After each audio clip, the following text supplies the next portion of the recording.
Hello and welcome to another Watcher of Realms video, and in this video I am going to be doing stage 15 of the Watcher faction trial. It is another boss stage just like the Esotericist one, and it is pretty crazy. I don't think this is as heavy RNG as the Esotericist one from my testing, but there is a particular part of it where it gets kind of crazy, and it is down to how much damage you can do at a particular moment, and it's right near the end. Unfortunately, it can be pretty random.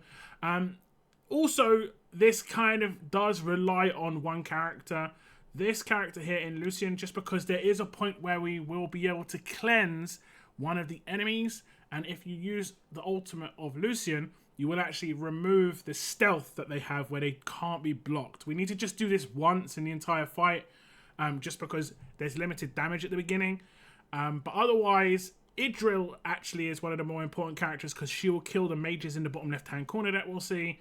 And then obviously the legendaries here down the bottom. Alistair isn't actually needed. I'm just putting him in here because like later on in the clips, I will kind of try and do some nuclear damage. You could probably use Ares instead just to get some damage off, because you need to kind of do damage from behind the boss basically on the last part. I'll walk through it when we get there, but Lucian, even A0 is really important, and I'll show you why now. Okay, so the first character I'm going to put down is Lucian. Then I'm going to invigorate him and put down Idril. This is all we're going to do in the top left hand corner for the moment. We're going to do Lucian's ultimate the second it comes up, so we'll just fast forward a little bit. There we go, and we'll turn it off. The reason we're doing it as quickly as possible is so we can get it back for the next ult when the enemy comes out down the bottom right hand corner. We're going to do Wukong, and then we're also going to do Leia. Make sure she's facing up because we need to heal the above lane as well, because we will put characters in here at a certain point.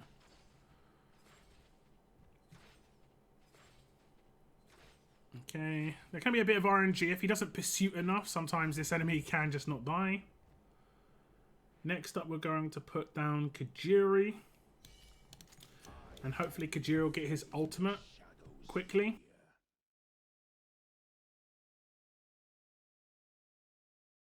We want his ultimate by the time the boss comes out, so we can just get a free kind of counter. We'll put down Livian here. Livian gets her ultimate straight away, so you can place her last like I just did. We want to have his ultimate go off straight away as well, and we'll cleanse that. And the second the boss comes out, he'll do some damage, and then I'll just put his ultimate up.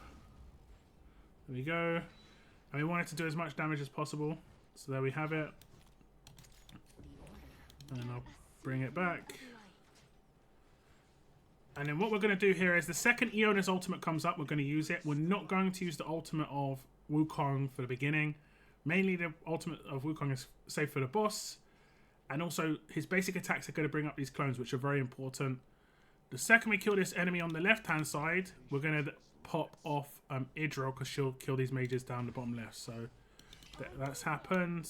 Iona's ult comes up. We need to get the boss down to 75% HP. Before he does his vile curse. Hopefully we can do that. Let's see.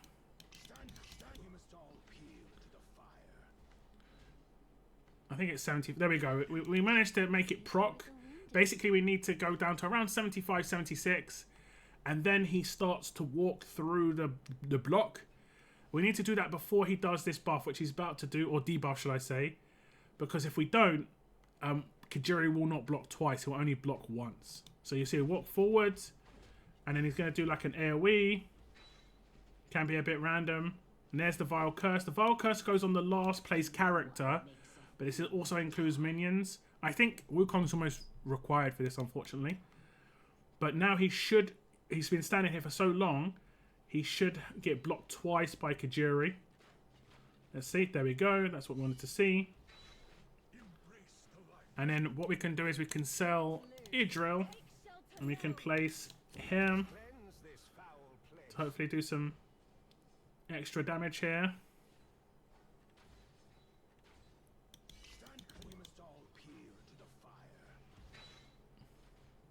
There we go. If we can get him down to 50%, it'd be good.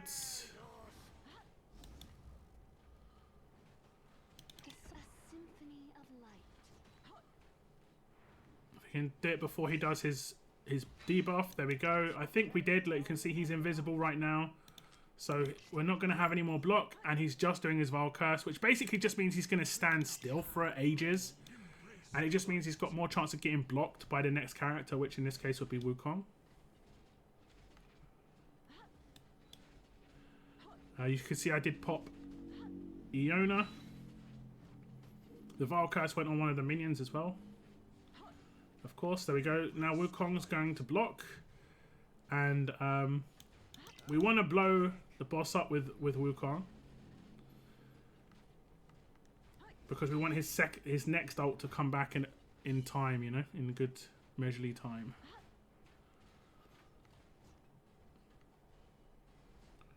You see his rage is not regenning.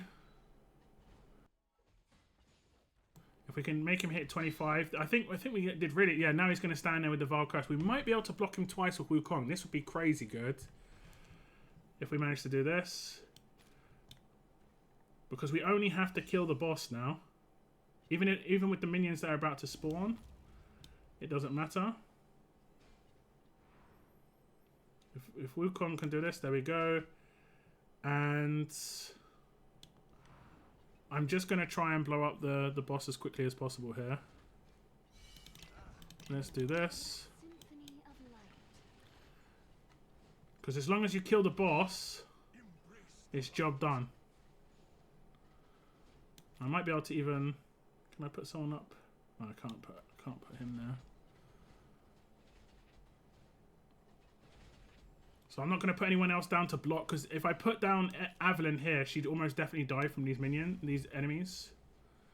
But the second the boss...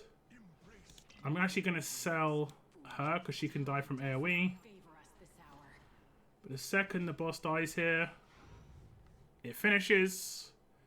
And that's what you've got to do. I think you've got to block twice with Kajiri and then try and block twice with Wukong. That's like really important. That's the kind of RNG. It's about timing your nukes. You want him to be in the invulnerable state where he can't be blocked when he does his Vile Curse. And you need to have minions down at the same time so that they get it. It's, like I say, it's not RNG. It's just the timings have to be perfect, unfortunately. I would say this is definitely easier than the Esotericist one, but it's still horrific. I think it's still pretty bad. But that's job done there. I'm going to obviously hit that on auto. I'll hit that on auto in the background. We'll see how well the autos do, because I didn't get to auto my other stage. And what we'll do, I'll just get my reward. If you complete the stages, I think you get an ancient, so there's going to be a bunch of ancients for people. And I'll just show you the gear on these characters. I had pretty reasonable gear. Again, this is like end game content, one of the hardest pieces of content in the game. You're definitely going to have pretty decent gear. I had some quite nice gear on Wukong. I'd say having at least plus 10k if you can. I've got 200% crit damage, went for heavy crit damage. Obviously I'm getting the attack boost from Leia with her buff, so I wasn't focused as much on attack here. I did use the Frigid Flame on him up here. Pretty decent, nothing too crazy, just high attack. Obviously the timing of the ults at the beginning, very important. We did put down, I did use an artifact on him too. We had Spirit Siphon. You could probably get away with some of the other ones, like Idril's Gaze and so on and so forth. With him, we had pretty decent crit damage based gear here. Probably attack would maybe be better. I'm not really sure with him because I'm not. Oh, that was very quick. We'll have to see if that was a success. And basically, he's only placed for a very short amount of time just to try and kill the boss quickly, so that they've taken out and go down to 50% on Kajiri, and then they're standing there in that unblockable state. But then they do that Vile Curse. So it's really important to try and time that well. We did give him Tidal Ring because you can actually slow the boss. I didn't know this, but you can actually slow the boss. So if you mistime it a little bit, Iona can slow the boss a little bit. it can help. And obviously the Wukong ultimate is quite decent range, so he doesn't have to be actually blocking him. He's got some pretty decent gear here when it comes to Kajiri. Just lots of damage on Soulbound Arcana. I think I gave him his personal one. It isn't fully upgraded. I just like it. You probably could get a nicer one for him. He's going to take periodic damage, so I think Frigid Flame is not as great. Who else did we have? We had Leia. I think this was the last of the legendaries. We just had her in a healing-based, attack-based healing. Excuse me, attack-based healing invigoration set. I would say invigorating Wukong is important. You saw the order I did things. I can place Livian really late in that build, because she gets her ultimate straight away. The reason it's important to do Wukong is because we want to finish the fight as quickly as possible. But if you're having trouble, you could maybe try and do it on Kajiri instead, and just let the enemies walk along. Because that when that big group of 6 enemies were up the top, we wouldn't be blocking them. They'd just walk away. We just have to kill the boss before they get to the portal, as long as we do it that way. The next characters, I had some decent attack gear here. I did use her on 14 and she wasn't doing much damage, so I just gave her heavy attack bonus. I think everyone was attack bonus. So she had plus 9k. Decent bonus to crit damage, nothing too crazy. But she has to have enough damage to take out those mages in the bottom left-hand corner. This is vital, otherwise they'll keep making those guys who spawn in the top left and the middle bottom, they will go invisible, and it's almost impossible to deal with it, I think, at that point. I think she had a Blightcaller's Claw. I just wanted to test it out. It's single target damage, and that's pretty much what she is. And then when it comes to Iona, so our Arcana set, not the best, just trying to do as much damage to the ones that spawn in front of her. And then lastly, we did have Avalyn, which I didn't place, but it's just tanky gear. Bastion's Ring. And then Livian. We had tanky gear and Bastion's Ring. The reason I had her there is just in case Wukong doesn't block, I can then stop the boss from moving too far forward out of Wukong's range and put Avalyn right in front of Iona, and then Wukong can directly basic attack the boss. And you saw I was just about to do it, but I didn't do it because Wukong managed to block. And if I placed Avalyn, the other enemies, when they walked down, would have killed her. And obviously you can't have anyone die, otherwise you don't get 3-star. Now let's see if the auto did work. It did not. See what this was my biggest fear, that autos will not work on this, because it's such high RNG that even your autos won't work. I've just got 30% extra stat and I can't beat this. That is actually kind of nuts. That's kind of nuts. And I think that's a big problem with the game, honestly. I'll talk about this maybe in another video, but I think it's a big problem with the game. But hopefully this guide has helped you get through this as a 3-star your first time around. If it hasn't, there are very particular characters I used. I think Wukong and Lucian are very important to what I did.